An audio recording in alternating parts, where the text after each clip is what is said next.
then over the past few years, we've grown in the UK from 3 to 30 million. Hi, I'm Dan Williams, the CEO of Orean Personal Care. We're a contract manufacturing company. We joined the business originally in 2012. We weren't going to target new brands anymore. We're just going to look after the partners we got. And then we had Brexit, we had the pandemic, supply chain crises, Suez Canal blocks. Feels like you're working really hard to tread water. Try and keep everyone motivated like that. If I allowed myself to drop my vibe, that would be more impossible to run the business. Optimism is a superpower. You can achieve anything you put your mind to. One person then achieves it, then suddenly the floodgates open. Feels like we're really on the cusp of something super exciting again now. My biggest weakness would be that I believe everyone's dream. So everyone that knocks on our door, I've always wanted to work with.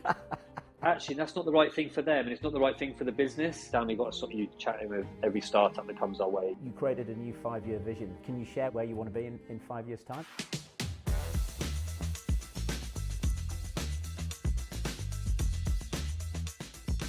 Hi, I'm Dan Williams, the CEO of Orean Personal Care. We're a contract manufacturing company. We have a site in the UK, a site in the US. I'm a father, a very passionate father of 2, a multiple Ironman finisher, world championship racer finisher. Big fan of reading books, listening to books, podcasts, etc., etc.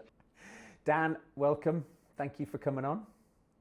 Well, thanks for having me. Business has been on a wild ride. Where are you now in terms of people and revenue, and where were you a few years ago when you picked up as the CEO? So it has been a wild ride. So I joined the business originally in 2012, actually this time 13 years ago, as sales director. At that point, we were turning over 3 million. We were like treading water, wasn't really growing. So they approached me to see if we could rectify that, do something about it. After speaking to the brands that we were working with, it was clear there was so much potential that could come from the existing relationships. So I decided we weren't going to target new brands anymore. We're just going to look after the partners we got, which is really underwhelming to shareholders when they bring in a sales director, and the first thing he says as a strategy is, we're just going to look after the brands we've got and we're not going to target anyone new. But expanded on it, explained why, and just building on those relationships was going to be vital. And that's really where the bedrock of our growth come from. And then over the past few years, we've grown in the UK from 3 to 30. And in the US, we opened that arm up about 7 years ago. The existing in Indiana, Hobart, Indiana, was opened up in 2022 when we relocated during the pandemic. We opened up that site purely to help our existing UK brands get out there by avoiding freight costs, helping out with cash flow, reducing lead times and everything else. So yeah, it's been a wild ride. Then just before Brexit, my CEO at the time, Sean, who must have had a crystal ball, decided he was going to retire. And then when I asked who was going to be my new boss, he said, "You're going to have it," of which I tried to push back out until they convinced me to give it a go. And then realised actually I really enjoy the relationships internally and also the culture development and bringing on people. I found like actually I was a lot more passionate about that than I'd realised, so it was the right thing to do. Then the world went to shit, and then we had Brexit, we had the pandemic, supply chain crises, Suez Canal blocks. It was one thing after the other. Now we've got tariffs, so it's just been, as you say, a wild ride. I think the past couple of years have probably been more challenging than ever. I would say the past couple of months has been a massive. It feels like this oil tanker has been trying to turn. It feels like we're really on the cusp of something super exciting again now. So I'm going to put that down to definitely the perseverance of all the senior management team as well, coming together, and everyone else internally in the business anyway. But. Fab. I'm going to dig into and pull some of those threads as we chat. But just before we do that, what are some of the things that you think are true that other people might disagree about or not think are true? Optimism is a superpower. You can achieve anything you put your mind to. You can achieve success through vulnerability. And the fourth thing would be my perception of myself is that I'm extremely laid back. I think everyone else sees me as pretty intense. Is it possible to be a CEO if you're not optimistic? I don't think so. But I have no more experience other than the moment I'm in. So from the people I talk to, I don't know, it's different personalities, isn't it? I think I feel very lucky that optimism comes naturally to me. Sometimes you work with people. I think I need to surround myself with realists because they're really good. And actually, we've got a sprinkling of pessimism. Like I couldn't have the whole business, of being surrounded by a lot of it. But, sometimes you do need people just to go, we need to think about this because this could be an absolute nightmare. But I think the difference being they would then be all consumed thinking always about how bad it could be and never getting themselves out of that and it being a bit of a nightmare. You've got the realists that it could be that bad, but what if it's like this? And then the opposite, I'm always seeing almost like the silver lining around every grey cloud. And I think that's important. But I do think there's that element of, with the realistic bit, having an idea of what you might do if something happens, but then very much focusing on like what are the opportunities that are going to come from this. From most people I talk to, who I suppose you like to surround yourself with people that have been there, done it, and you respect how they've done it and all that kind of stuff. I think those people that I talk to, or I have a lot of respect for, they are optimistic. And I do think you need to do that to drive the business, because otherwise it's not going to work, is it? It's going to be slow. Everyone will be fearful. And I think it's just going to go the other way. And I think that fear can breed then. And if it goes through to your staff when they're on the phone with customers, it could be the same. And it's all doom and gloom. And before you know it, it's a self-fulfilling prophecy the other way. Well, that particularly when times are tough, because the brain is 5% of our body mass and 20% of our energy burn, and is incredibly lazy. So it keeps closing the loop, even if that's with a catastrophe. So if you can't create an optimistic future for people to believe in, then they're just going to think the worst. Nobody wakes up in the middle of the night having happy thoughts. No, that's true. Yeah. And that sort of positive energy has to come. Keeping people thinking the future is better than the shit they're in, if they're in shit, is hard work. And unless you're wired that way, I work with some founders who, one of them in particular, has been doing a turnaround for about 2 years, and it's like the energy that he's just expended to keep the thing on an even keel. Just I haven't got that much energy or patience. So yeah, I think when you're going through that turnaround, that challenging time, and I think we had some of these amazing years. I think it must have been 9 years of everything. It wasn't effortless, but in comparison to now, it feels like it was effortless. Everything was going in the right direction. And then we had one thing you could never legislate for. We had a couple of big brands that we've been working with. Luckily, I don't think we've ever lost a brand in those years on the customer service or looking after them. It's been another manufacturer's bought a brand, and of course they're going to want to bring it in-house. So that's happened to us twice, and you can understand why they've done it. It's really attractive and all that kind of stuff. But you're flying along, and then suddenly the rug's pulled out a little bit. But we've managed to keep going in the right direction from a revenue perspective because of this. But then you haven't legislated for this big dip off, and then you want to keep your overheads there because you're still optimistic about it. And it's just been a bit challenging. But all the time the profits and everything else, everyone's just excited. The hardest bit has been, and it feels like you're working really hard to tread water and to try and keep everyone motivated like that. If I felt myself, I don't mean lowering myself to their level, because that's not how I mean it to come across, but if I allowed myself to drop my vibe to the vibe that a lot of people were in, because everyone's feeling a little bit despondent, that would be even more impossible to run the business. But I think constantly going in and trying to pull everyone up to another level, I think, well, I've loved the challenge actually, but sometimes it is terribly exhausting. And I think that's why then you do go into the extracurricular, like the sport and bit as a distraction, and almost like it feels like, so anyone else knows what else you do outside of work, it feels exhausting, but it's quite the opposite. You use that to energize yourself and fill your cup back up and do it that way, and I think that's really important. What's that? Let's just do that, because I think that the next thing you believe, when we were chatting before, the next thing you believe to be true that others don't is linked to that sort of sporting endeavour. I used to be really sceptical of this, because it's always someone who's made it in Hollywood or in the music industry, and they come out and go, you can achieve anything you put your mind to. And I've always been like, well, of course that's easy for you to say, because you have exceeded at the highest level. But then you start looking around at other people and you have a look at it, and even like elite sports stars and tennis players, the more you drill into it, you tend to get the Ronaldos and Messis in the football, you get your Federers and Djokovic's in tennis. And if you actually listen to what they say, it's like there's no difference between them and probably the next, and it's same with golf, like the next 250, 300 talented sports stars, other than this mentality and the application and that's the bit that can really separate people. So when you start drilling into that and looking into that a bit more, I genuinely think that if there's something from Simon Sinek, that why and the purpose and everything else, I think if you've got a genuine why and you really passionately to your core want to achieve something, I genuinely think that you can achieve it. So I had it when I decided, when my first son was born, that I wanted to start. I thought it'd be a life school for him to swim. Yep. And I wasn't a great swimmer. I couldn't do the front crawl. I could go on holiday and jump off a boat and splash back round to the ladder, but I could never swim. But I'd happily be in water out of my depth, not being able to. I wasn't doing depths, it was definitely, but I couldn't do a length of a swimming pool, for instance. So I was like, right, I need to do that. So then I decided, right, the only way I'm going to teach myself to swim would be if I sign up to do a triathlon, not knowing the lengths of them or anything like that. And before long, all the distances I was looking at, you could blag it at those lengths, and it might take you a long time, but you can muddle through. And we got up to a full Ironman, which I had no idea what that was about. And then we both signed up to do Ironman UK in Bolton. That was a goal that I had to do. So I wanted to do an Ironman, having never done a triathlon, having never been able to swim. And then I just taught myself to swim over the next 9 to 12 months leading up to that. And that was quite cool. So I had a real clear, my kid was the reason that I wanted to do it, to learn to swim. And then I had to do this triathlon, and then had to go on this journey. So I did that, and then suddenly realised actually I've got a real bug for this triathlon. Love doing the Ironman. Then started looking further afield and thought, actually, again for my children, was like, I want to show them that you can achieve anything, and I want to qualify for the World Championships. How many people qualify for the World Championships, to put this in context? There's the full distance and there's a half, and I think at that time it might have been 2,500 people or 5,000 people for each one.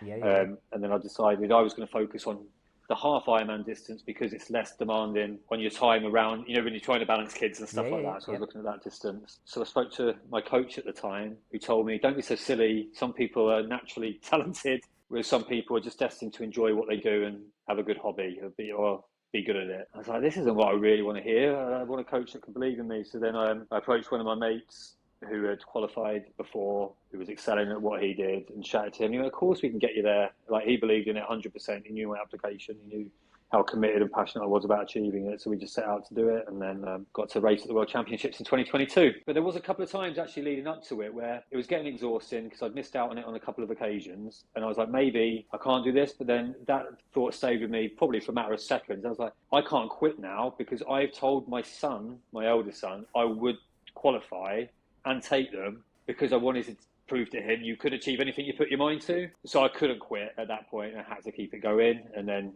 managed to do it. Managed to take all the family out there. He still mentions it now, and he talks to his friends about it, which is cool. So the difference between the two coaches, belief in you and also that they've already been on the journey ahead of you? 100% those two things. But even just my friend that was coaching me, 100% he had the belief in me, but he also had the belief, he was holding the same belief that I did. And we were going to create a triathlon team ourselves called like No Limits or something like that. Then I think Lionel Sanders, literally another elite sport, he ended up having this no limit mentality as well. And he genuinely believes that you can achieve anything from that side. And I think as soon as you've got someone buying into that same mindset and philosophy, because the more we were talking about it with each other, like, we can achieve anything here, like, we can definitely do this, your belief system subconsciously is absolutely changing to the point where why can't I achieve this? And then we've both been talking sub 3 hour marathons, and we're talking about he's doing sub 10 on an Ironman, now going sub 9, and it comes back to that, no one will ever achieve the 4 minute mile, the whole Roger Bannister thing. One person then achieves it, then suddenly the floodgates open. There was always people getting there, but apparently that was going to be the human limit, and you couldn't do it for all these reasons. Then it gets broken, the 10 second, 100 meters, all this kind of stuff. And I think when you have that belief, you start listening to people talking about it more, you start reading about all these achievements that people have had. And I just think that whole limitless mentality is probably what drives me day in, day out, actually, quite frankly. And what are a couple of the other things that you think are true that other people don't? When I joined the business as a sales director, I had a certain perception about what a sales director should act like and look like. So I bought myself a 3-piece suit. Then I realised actually that's not me, and the brands that we're working with don't wear it. So very quickly I got rid of that. And then I thought, well, I've worked for people before, and how they run a company is like screaming, shouting, table thumping. I think that's probably why I was against taking over initially from that. There was saying there was a blame culture is a bit extreme, but there definitely was a different kind of vibe and a culture at the time. And then when I took over, I was like, actually, we need to move fast for our customers. We need to be agile. If we want to keep doing that, we need people to have full autonomy, to be able to work in an environment where they can make decisions but make mistakes, but learn from the mistakes, not make the same ones repeatedly. And you can only do that if you're giving people autonomy. It was getting really difficult and trying to get this difference. So at one point I took to LinkedIn and put our hands up about how we've made mistakes. It was essentially, I think a lot of companies do it. I use it as an example of where there was someone who was really good at their job. So we made them a manager of a department. They had no coaching, no development. And then they left the company because it wasn't the right fit for them. And actually, we need to hold our hands up and look in the mirror because we balls it up because we didn't set them up for success. We just assumed because they were good at their job, they'd be good at managing other people in it without any training. It was like, So as soon as I started going, look, we messed up, like we made a mistake on this one, and being vulnerable, suddenly it started other people going, actually, we can put our hands up when we made a mistake, and we can start doing this. So I probably go to lengths to sometimes say, oh, I've made a mistake, I've done this. Can you help me? So I think leading with that vulnerability rather than just feeling like you can't admit when you made a mistake. You've got to be the one doing the driving or shouting on your own and doing all that kind of stuff. So I don't think you have to rule that way. I think it's very much we're all in it together, and we can actually drive this business forward together with everyone's acting with this sense of vulnerability. And I think that's really important, actually, to go back to that example that I was using. When someone's put in a role, they now feel that they've got to prove themselves in it. This happens day in, day out, I think. No one wants to ask for help because they see it as a sign of weakness that they can't do their job. But actually, it's a sign of strength to ask for help. Otherwise, you've all got to pick up the pieces when you've blindly kept keeping it all to yourself. And now we've got to unravel this mess because you just didn't ask for help at the time, and now it's a little bit harder. So if you need help, just ask for it. It's okay. So I mean, I constantly ask for help because I don't know ops better than our ops team. I don't know HR better than our HR team. I have to surround myself with experts. So I'm constantly asking for help and support in their areas, to the point where I'm probably looking at at that point. But I think that's a big one for me. I think that promoting sole contributors into management roles and then losing them because they couldn't hack it, it just happens all the time. But because we're growing so fast, right? And you've got this, you've got this sort of mental model that says we'd rather promote from in than hire from without. So yes, tick. Yeah, and to give people the opportunities. Yeah, totally. And then you sort of they feel as though their career trajectory would be they have to take that job even if they don't want it because somebody needs to. And then they just fail, and then because they fail, they can't, they've been promoted, they've got the pay rise, they've had that change in personal outlook, and for them their ego won't let them move. It's easier to leave than to go back to a job that you could do well. Oh, so sad. But sadness is the best way of describing it, and just disappointing, isn't it? But I think as leaders in the business, you've got to look at yourself and just go, because it's very easy to say, well, they didn't ask for help or support. It's like, but we need to set everyone up for success, and we're doing it now. Actually, definitely through production. We've got that was the other thing I think that's happening in a manufacturing sense. A lot of people in production see the only way that they're going to evolve or develop their careers is to move out of production into offices where there's other career paths. So now we've made it very structured to go from how you go from a line operative to a team leader to a shift manager, supervisor, and all the way up there. Even changing some dynamics from being hourly paid at a certain level to salary, that mental shift, and just didn't realize how important it was to some people. I'm trying to make it clear that you've got these very clear career paths now, and the same for every department. We're trying to make that clear to everyone. So it's at the point of when an opportunity does arise, at that point, you've already got people that are on the development journey, not at the point where it's arisen and now we're going to shoehorn someone in it because they're great, but they've not done anything on this path to get there. So it's having all the way through the organisation, not just to the leadership team, having succession plans in place and development plans so that every single person can make themselves redundant, because otherwise they can't. And again, there's a fear shift. There's a fear there where you say to people, have a successor, make yourself redundant, and they're like, oh, but that'll reduce my value to the business. I can't do that. And like, no, you have to do that because otherwise I can't promote you. And we're growing. That whole thing about succession planning is critical for me. And it's like you're not trying to put yourself out of a job, but you need to make yourself where you could be redundant so we can train up this next person. But it's again, I think that's why you have to create a safe space, because that then can create the wrong behaviour, because everything's born out of insecurities, and then people get really worried and really paranoid about it. I think that they're some of the day in, day out challenges that come with it from that side.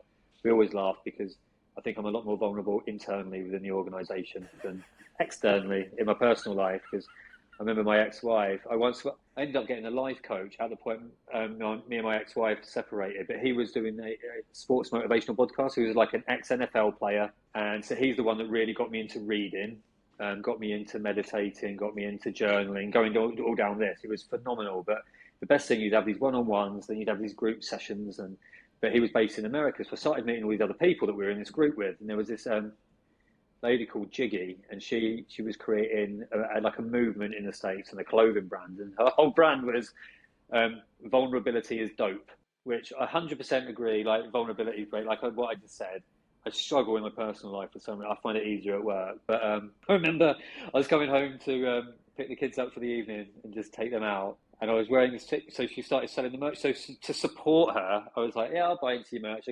I'll get a hoodie and a t-shirt, like really try and help you drive this, bring it to the UK. I rocked up with that t-shirt on, and obviously you can imagine Michelle's face at that point. She was just like, well, you can take that fucking thing off. That's really not who you are, is it? Like, let me interrupt the conversation just for a minute because I don't want you to miss this. My new book, Mind Your Fucking Business, is out on Amazon. If you're thinking yet another business book, I think you're wrong.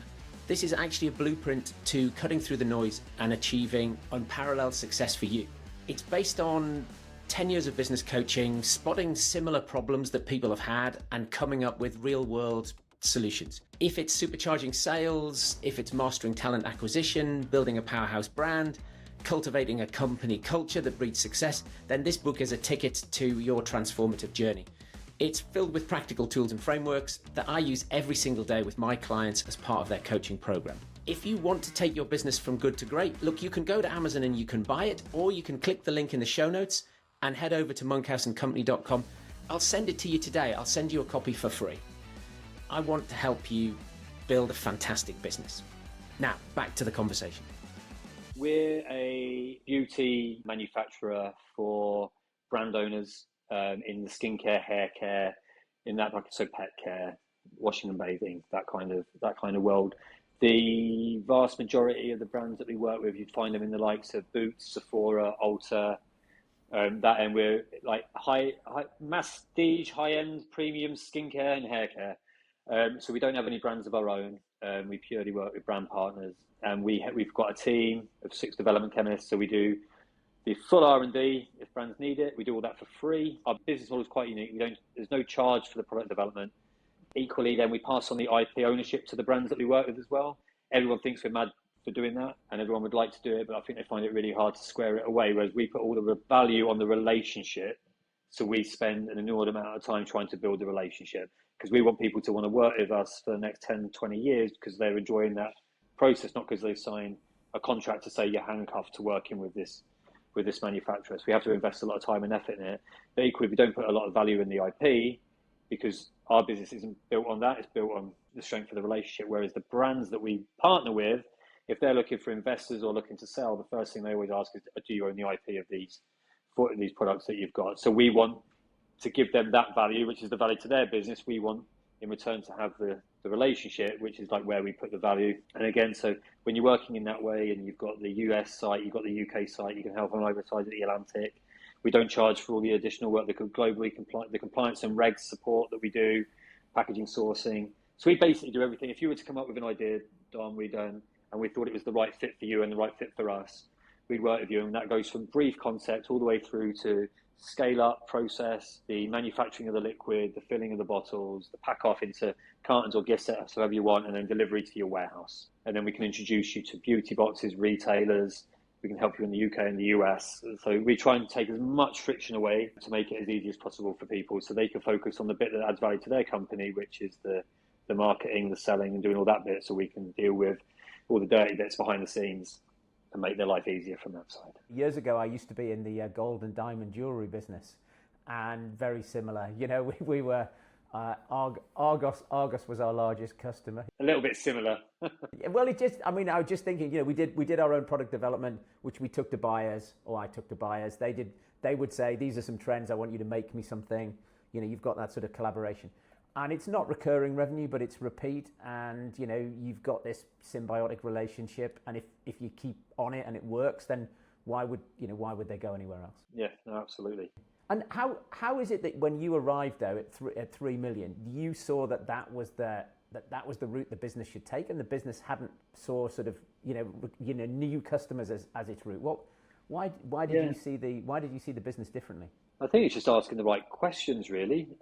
So I didn't know the brands at all that Orean were working with at the time, and I would definitely say that one of my traits is probably just curiosity. I ask a lot of questions, and I know people sometimes think it's because I'm challenging them or trying to catch them out. It's not. It's just morbid curiosity, like like a 5-year-old child going why, where it does get exhausting, but it's just curiosity just to build it, and I get like that. So, and also from a selfish perspective, going out to ask these brands, why are you working with Orean? What's working well? What's not working well? None of it was ever going to be on me, but nor was the good, right? So, but equally, if they were having a bad time, that was never a reflection on me at all, because I've only just joined the company. So I thought, now is the time to go in and just like, the good, the bad, and the ugly, what is it? And suddenly you're starting talking to 8 or 9 brands. That's all we needed at the time. So I was like, right, so what's your outlook? Where have you come from? What's your growth? And what are your plans for the future? Suddenly you just, when you're chatting with them, you're like, the potential just on these brands is phenomenal. But actually, for us to benefit from it and to realize that potential, we need to give them so much more help and support. So why would we then go out and try and grow by talking with new people that we've got no idea who they are, what they're doing, if they want to work with us or not? These guys, they want to work with us, they're in the door already. Just focus on these. But I think sometimes people aren't asking the right question.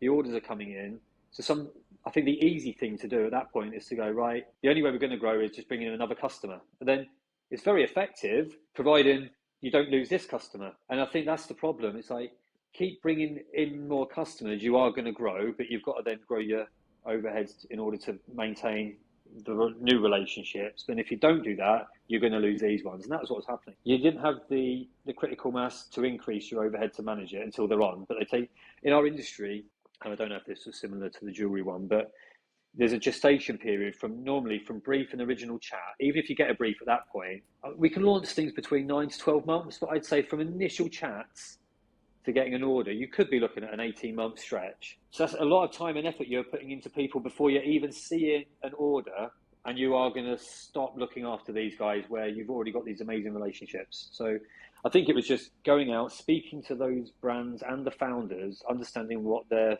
plans and their goals were and what their dreams were, and just knowing that you could achieve yours by helping them achieve theirs. So it just, I think you said the phrase like symbiotic. It felt like a massive synergy at that point. It's like, we can achieve what we want if you achieve what you want, so we all win at this point. It just felt easier. I was looking at some of your content online, and I could see that a year ago, I think, if I've got this right, you created a new 5-year vision for the organization, which now you're a year into. Can you share where you want to be in 5 years' time, and why do that? Why is that important? Why did you put the time and effort that you obviously put into trying to create that?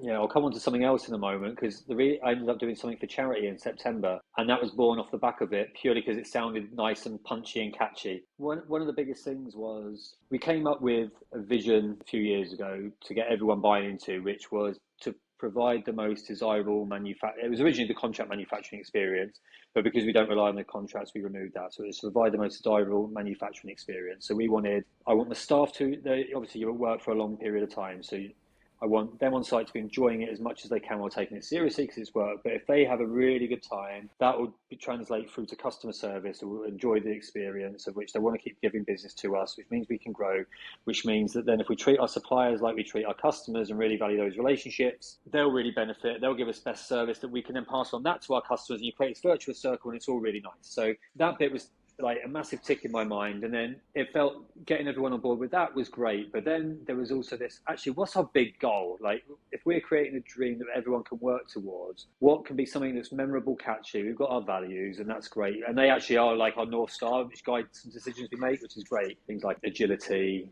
integrity, everything you'd expect from a company. But actually, when you've got a point where you've got to make a decision for a brand, you're like, actually, this doesn't align with our values, this does. So that helps. So you've got all these pieces, but then it's like, actually, people started asking me, like, well, where do we want to be in 5 years? Like, what is the goal? And I was like, actually, yeah, I've kind of got an idea loosely in my head, but how can I verbalize that and make that very clear to people, and also something that everyone can remember? So while I was out on a run, I don't know what it was that just popped in my head. I was like, 50-50 and 5. That sounds achievable and also very catchy, so you can remember it. And then everyone internally can be like, well, what's the goal of the business? Well, it's 50-50 and 5, isn't it? And then when I sat down on it over the weekend, I was like, actually, this is really good. So it was basically 50 million in both sites in 5 years' time. So it was 50% in the UK, 50% in the US in 5 years' time. Now, if that takes 6 or 7 years, then so be it. But we want a goal so we can achieve it in 5. If we can do it in 4 or 3, great. If we've achieved 50% of it in one site, great, but just having something that you can genuinely hang your hat on, work towards it, and start building up your strategy as to how you're going to achieve it, I think was fundamental. And I think, again, what made it feel a bit more comfortable was, if we look after our existing customer base, could we achieve it? And actually, if we can help them achieve their goals, I genuinely believe without bringing in a load more business, we can achieve it with them. So then, again, we're not targeting brands at all. But that's allowed us to do, because we know that that's possible. We can be even more selective about the people that do approach us to work with. And that's not just being, oh, you're not the right fit for us, don't worry about it. It's like, actually, it's got to be the right fit for everyone. If it's not the right fit, being able to actually communicate as to why it's not the right fit right now. Because unfortunately, I love Orean and love everything about it. I genuinely think that we put our brands first and we want to help them achieve everything. But also, my biggest weakness would be that I believe everyone's dream. So everyone that knocks on our door, I've always wanted to work with, which is actually, that's not the right thing for them, and it's not the right thing for the business. So there's been a self-proposed ban, which has also been driven by other people to go, damn, we've got to stop you chatting with every startup that comes our way. So, and I think it's working, I think, from that. So my team are a lot more selective. They then get me involved when it's a brand that we're really passionate about, which we think we can add a lot of value to. And that's the thing. We want to be making sure that whatever brand we work with, we can add a lot of value. And if we can't, then maybe there's another manufacturer that can, big or smaller, maybe the same size, just a different offering. We really want that to happen. So we're on that path. I think we might be 18 months into it now, actually. And I'd say we're probably on track in the UK. I think we're a little bit behind the curve in the US. But I think we're working with the partners, and that's based on like accounts as they are today. But I think with the people that we're working with and timings, could we still get there? I think it's definitely achievable that we still get there in another 3 and a bit years. Yeah, I think we will get there, to be honest. But I think that's why we came up with it, and I think that's where we're at for that journey. I think this year we'll probably finish the year in the UK probably just over 30, but with a lot more potential coming from next year, because again, I told you that a couple of the brands got bought by other manufacturers, which is always nice, but we've managed to keep this growth. And the US is just timings more than anything else, I think, from that side. So yeah, I think. But the big reason for having that goal was to have something that everyone could really get to grips with and understand it. So we've got the goal, we've got the vision. Now we're building up the strategy for each individual department to go, how does our team help them achieve it? Ultimately, everyone's got the same, which is, how can we get from brief to product in a warehouse for a customer as quickly, as efficiently as possible? Like the customer experience is the driving force, but then it's just like, so that's the number one KPI for every department. But then it's very much, how do we then have a look at it? And we're also getting every department, we're starting to get them excited about the marginal gain. Like, how can we really start pushing that through from that side? Which comes back from the sport thing that you do. It's that, being obsessed about something outside of work. That's often so easy to bring something in, that whole marginal gains, Yeah, no, absolutely. Sport, particularly if you're doing something at a high level like World Championships, right? You're looking at your nutrition and you're looking at your timing and you're getting a different coach, and so just thinking about your leadership team. You were on the leadership team when you joined at 3 million. Now you're at 30 million and you've got your vision. What version of the leadership team are you on now?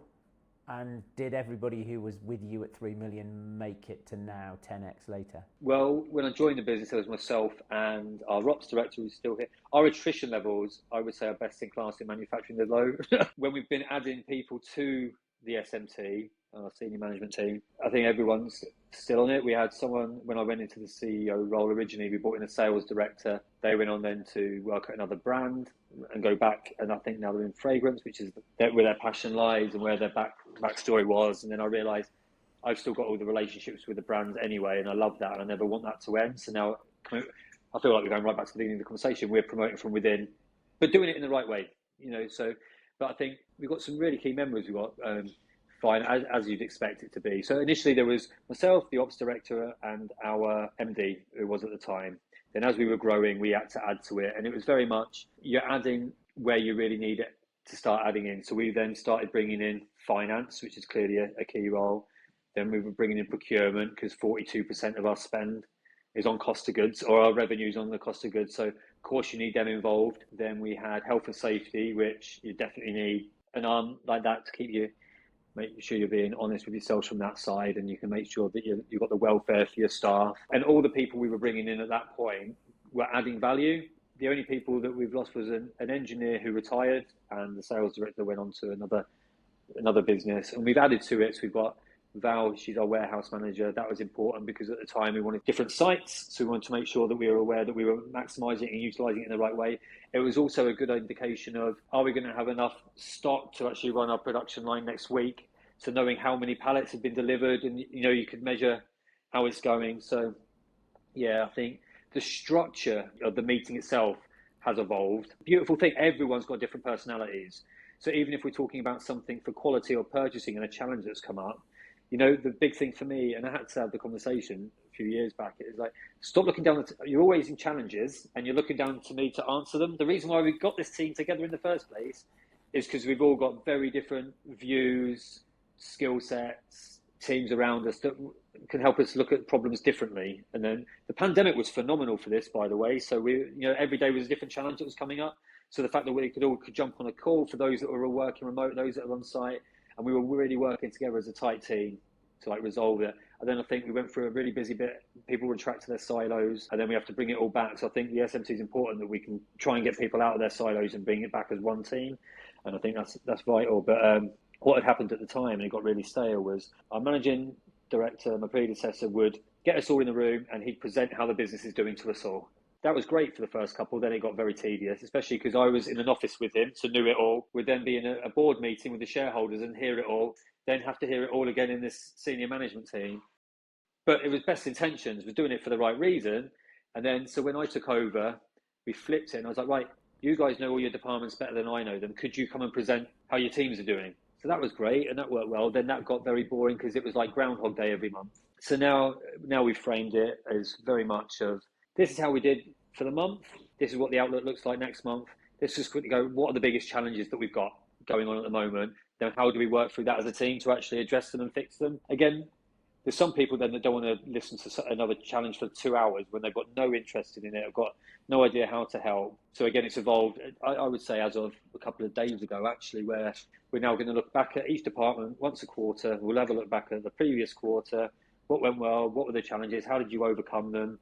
Etc. What could have gone better? What does the next quarter look like? What challenges can you foresee? How can we talk about that as a team?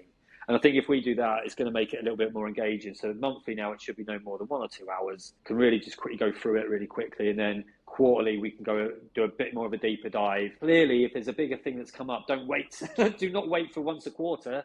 If you need to get the teams together, we can do that and we can start having a look at it. But yeah, I think it's just ever evolving and just listening to feedback and kind of reading the room, because I want to, coming back to the optimism and all that and the vibe, if I can't keep the energy up in that meeting with 10 people, how do I keep it up with 250? So in the UK, we've got about 240 people. In the US, we've got about 40. Yeah. Because we don't need all the support functions in the US like we do in the UK. So often, founders or CEOs get to the point where they're working 14 hours a day, 7 days a week. How did you, if you ever got to that point, how did you win back time? What advice have you got for other people where you got some success so that you could win back time to be, I guess, own the relationships with the clients or whatever else it is that that only you can do? I think when I took over that role, I was trying to understand every single department as if I could run it, and I think that was where I was spending a lot of my time. It was like trying to understand it to the literally the minutiae. And then very quickly coming to the conclusion that the people that are heading up these departments, they've been doing it for, in some cases, decades, in some cases, a long, long time. And the reason why they've got into this role now is because they're very good at it and they know it inside and out and they know it intimately. So part of me at that point was very much, I just need to ask the right questions and I need to explain to people what I expect from them and some of the information I need, and they can just bring it back to me. So just making sure I'm asking the right questions and making sure that people know what's expected of them. I think that was really clear. And actually that's something I have to work on all the time, what's expected of them, because I think that's ever evolving, and sometimes I'm not very clear with that, and it's something I 100% have to work on. Just rely on these people, but make sure I'm aware of what's happening, where the support needs to be to improve on it if we need to, or what the challenges are.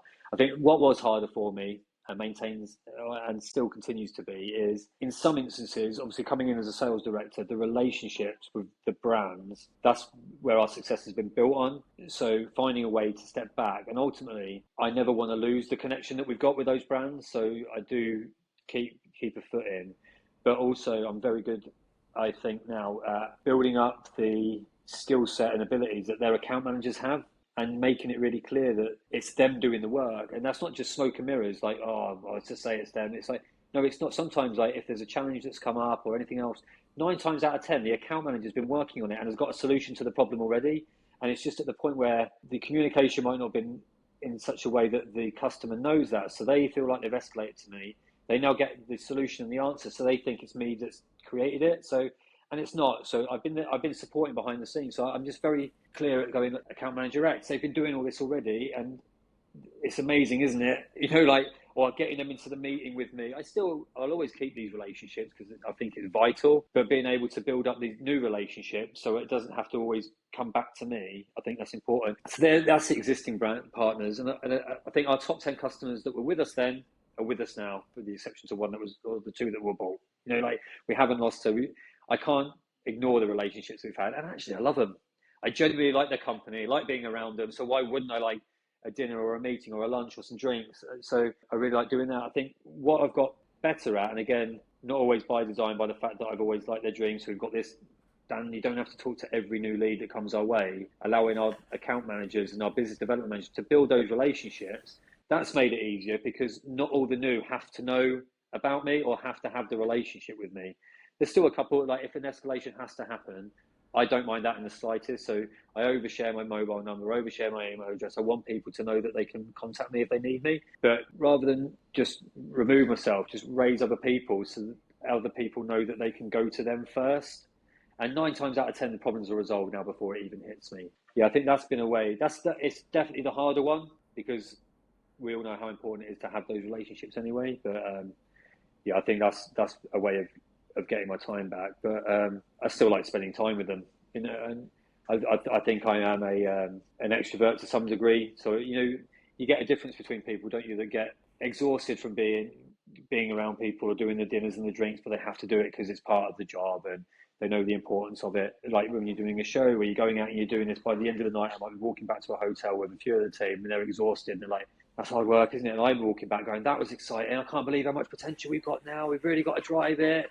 And then I want to sit down and talk about it for another 3 hours and I come back into work the next day. So I find it easy because of that. And actually, I suppose, and it's difficult, isn't it? Especially if you're the founder, and because I've been here for so long now and it's from such a small acorn, the majority of people think I founded the company. It feels like I founded the company. I'm that passionate about it. I may as well have done. So it feels like it's mine from that side. That I love it. And it's such a big part of me. I've had people in the past go, you don't want your work to define you though, do you?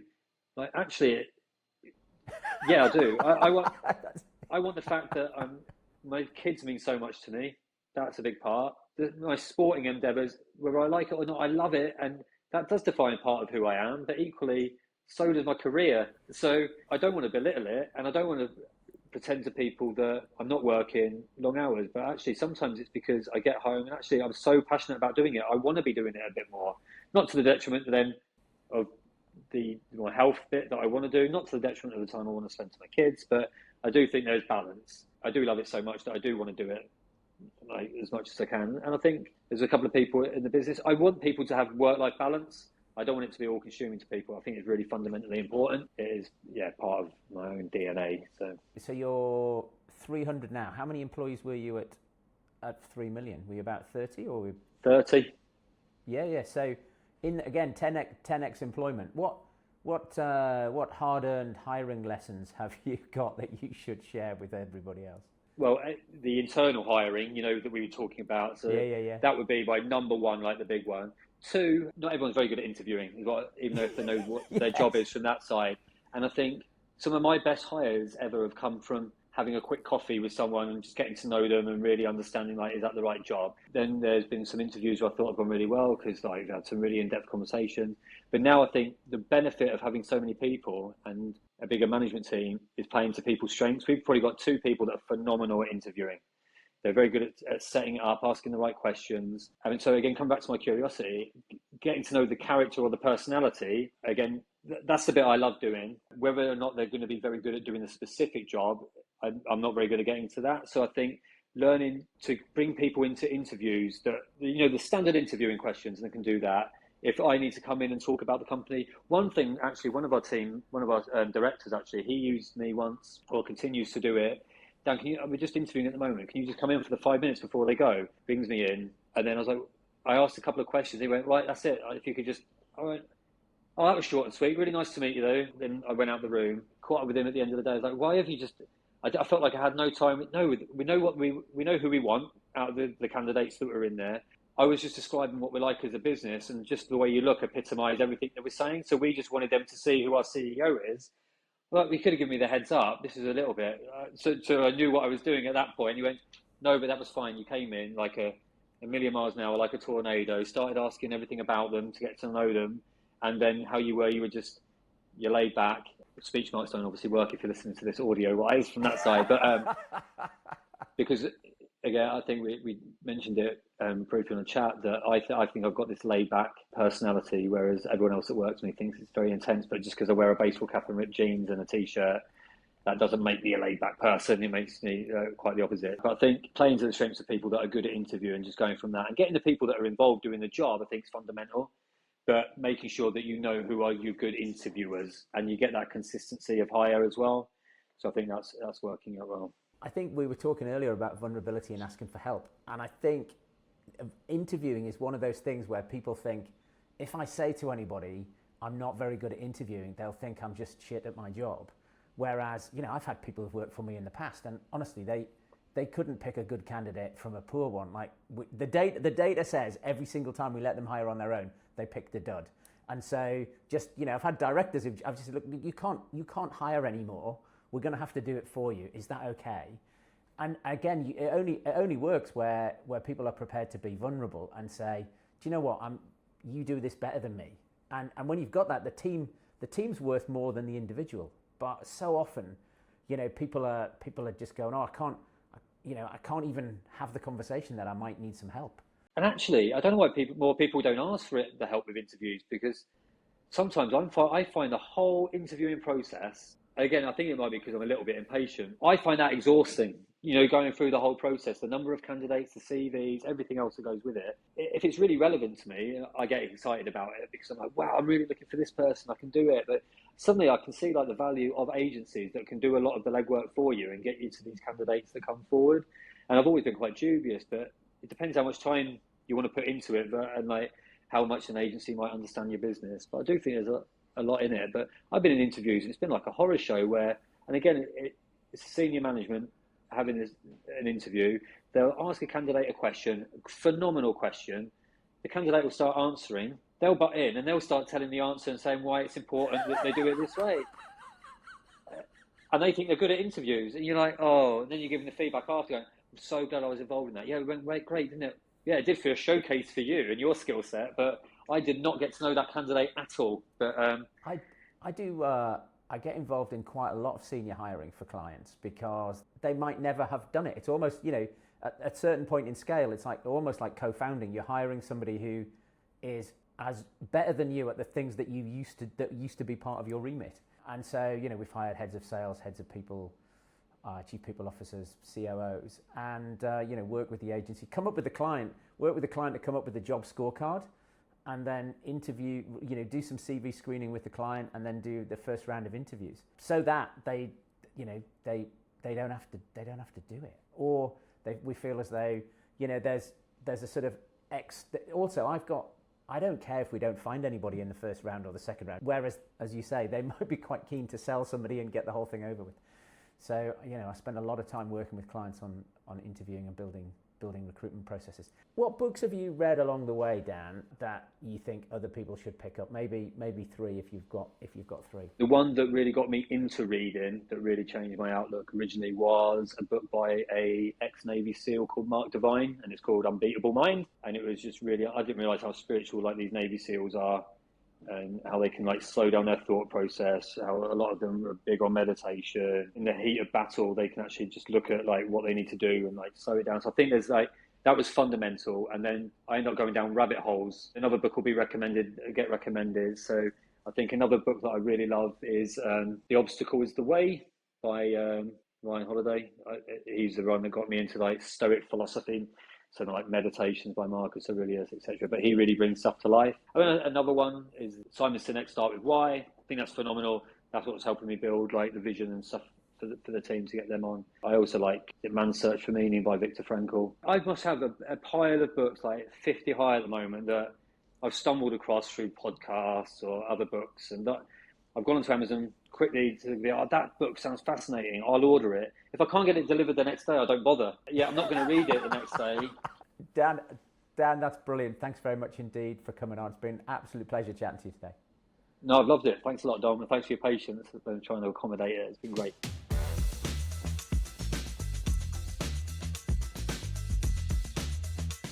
Next time on Curious Leadership. The biggest companies are still not even out of the blocks with AI, and the hype, in some respects, it's actually killing the industry. Then getting people to use it is probably an even bigger challenge. AI is not ChatGPT. ChatGPT is a Gen AI tool. Fundamentally, it's a token prediction engine. One of the other awards was one that used to have Knobber of the Year. You can only nominate yourself for the award. You want this to be an epic fail. And we pay $2,500 as a cash prize. Do you see the same level of curiosity in your leadership team? To get people, champions in your team, that can take that team on a journey and get them to start using it. We've got to do that in every single department that we've got. And those people who don't do it will be laggards, and I think we'll lose. Have you got clients who they're doing something that couldn't be done before? Are you seeing people lay people off? This sort of tidal wave of cutting, do you see that in your customers at all?